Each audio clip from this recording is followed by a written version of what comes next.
en kalbi duygularımla, hasretle, muhabbetle selamlıyorum. Mert dayanır, namert kaçar, meydan gümbür gümbürlenir. Şahlar şahı divan açar, divan gümbür gümbürlenir. O katılır kalasından, hak saklasın belasından, Köroğlu'nun narasından, dağlar gümbür gümbürlenir. Kardeşlerim, ecdadımızdan aldığımız ilhamla, biz de sesimizin yettiği en yüksek tonla, yüreğimizden gelerek diyoruz ki, başaramayacaksınız. Milletimizi bölemeyeceksiniz. Bayrağımızı indiremeyeceksiniz. Ezanlarımızı susturamayacaksınız. Vatanımızı parçalayamayacaksınız. Devletimizi yıkamayacaksınız. Hakkın ve hakikatin sesini boğamayacaksınız. Ümmetin son ümidini kıramayacaksınız.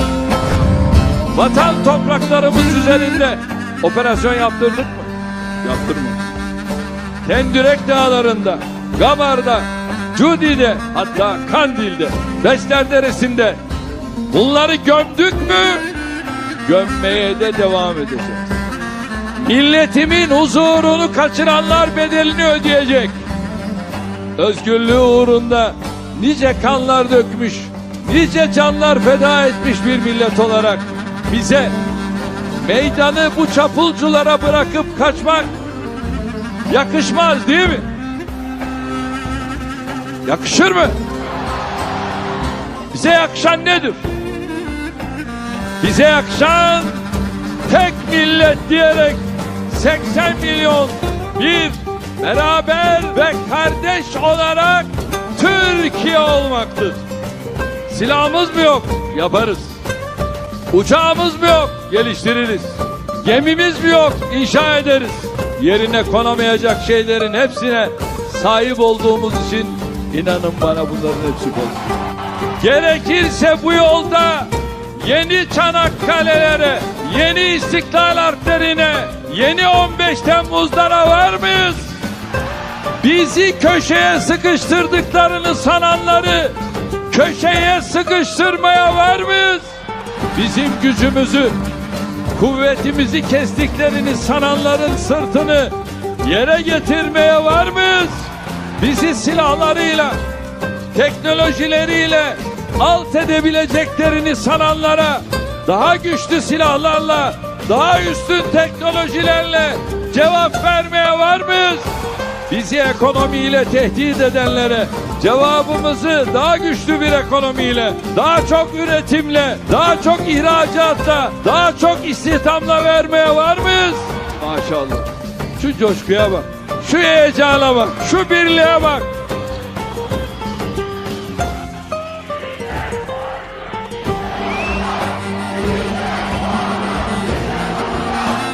Sizin yüreğinizden kopup gelen bu cevapları emin olun dünyanın dört bir yanında duyması gereken herkes duyuyor.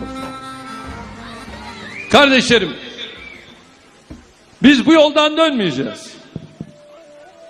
Varsın birileri ülkesinin değil, terör örgütlerinin safında yer alsın.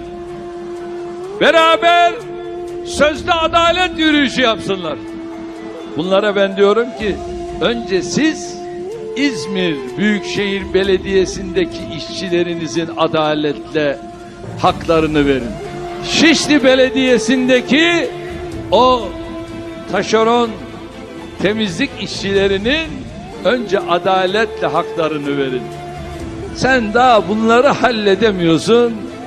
Kalkıp Türkiye'yi Almanya'ya şikayet ediyorsun. Ya bir defa 29 gün yürüdün. Ankara, İstanbul. Ya sana bu yürüyüşü sağlayan kim? Bu imkanı veren kim? Bu hükümet polisiyle, her şeyiyle seni güvence altına, koruma altına alıyor. Sen hala bu ülkede güvenlik yok diyorsun ya. Özgürlük yok diyorsun ya. Yalancının mumu yatsıya kadar yanar. Bununki daha erken sönecek. Biz hak yolundan, hakikat yolundan, milletimizin bize gösterdiği yoldan ayrılmayacağız. Gücümüzü sadece haktan ve halktan alarak yürüttüğümüz bu mücadelenin zafere ulaştığı günleri görmeyi Rabbim hepimize nasip etsin. Biz asıl olarak seferle değil kardeşlerim, bir şeyi yanlış olarak ele almayalım. Biz seferle mükellefiz. Zafer Allah'a ait. Bunu bileceğiz. Son nefesimize kadar da bu mücadeleyi böyle sürdüreceğiz. Eğer ecdadımız başka türlü düşünseydi, Sultan Alparslan Malazgirt'te kendisininkinden 3-4 kat büyük bir ordunun karşısına çıkmaya cesaret edebilir miydi? Milli mücadele döneminde Isparta'nın bizzat kendi kurduğu Demiralay Teşkilatı ile işgale karşı verdiği mücadele tarihe altın harflerle kazınmıştır. Isparta'nın gösterdiği kahramanlık karşısında şehre gelen düşmanlar bir hafta dahi dayanamadan çekilip gitmek zorunda kalmışlardır. Milli mücadelenin Garp Cephesi Komutanı Ali Fuat Cebesoy, Isparta'nın düşmana direnişini şöyle anlatıyor. Anadolu'nun belirli bir bölümünü elde tutabilmek için Isparta, Afyonkarahisar, Eskişehir hattını korumamız gerekiyor. Eskişehir'de İngilizler vardı. Isparta ve Afyonkarahisar'da ise milli güçleri oluşturmak için çaba harcamamıza gerek kalmadı. Bu iki şehrimizde başı sarıklı iki savaşçı, Isparta'da Hafız İbrahim Efendi, Afyonkarahisar'da İsmail Şükrü Efendi başa geçerek komutayı ele almışlar. Isparta bayrağı ve ezanı tehdit altına girdiğinde kimsenin çağrısına, yardımına, yönlendirmesine ihtiyaç duymadan mücadelesini vermiş bir şehirdir.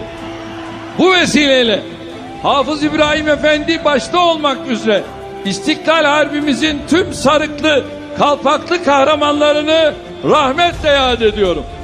Yıllarca ülkemizi koalisyonlarla, zayıf yönetimlerle, bürokratik oligarşinin çarkları arasında ezerek yavaşlattılar, gerilettiler. Sürekli kavga, sürekli didişme, sürekli fitne pompalayarak enerjimizi, zamanımızı, heyecanımızı çaldılar. Eğer ecdadımızın ölçüsü belli olmasaydı Sultan Fatih dünyanın en muhkem surlarının üzerine atını sürmeye cesaret edebilir mi? Eğer tek mesele güç dengesi olsaydı Çanakkale'de 7 düvele karşı meydan okuyabilir miyiz? Eğer sadece düşmanı ve arkasındaki güçleri hesap etseydik en zayıf halimizde, en zor zamanımızda İstiklal Harbimizi verebilir miydik? Eğer bu işler sadece silahla, teknolojiyle olsaydı 15 Temmuz'da milletimiz tankların, savaş uçaklarının, helikopterlerin, zırhlıların karşısına yüreğiyle ve çıplak elleriyle çıkabilir miydi? Asıl mesele iman meselesidir. Akif ne diyor? Arkadaş, yurduma alçakları uğratma. Sakın siper et gövdeni. Dursun bu hayasızca akın. Doğacaktır sana vaat ettiği günler hakkın. Kim bilir? Belki yarın, belki yarından da yakın. O gece benim milletim ne yaptı? Göğsünü siper etti. İnanç, inanç. İnanç öyle bir şeydir ki tekeden bile süt çıkartır, süt.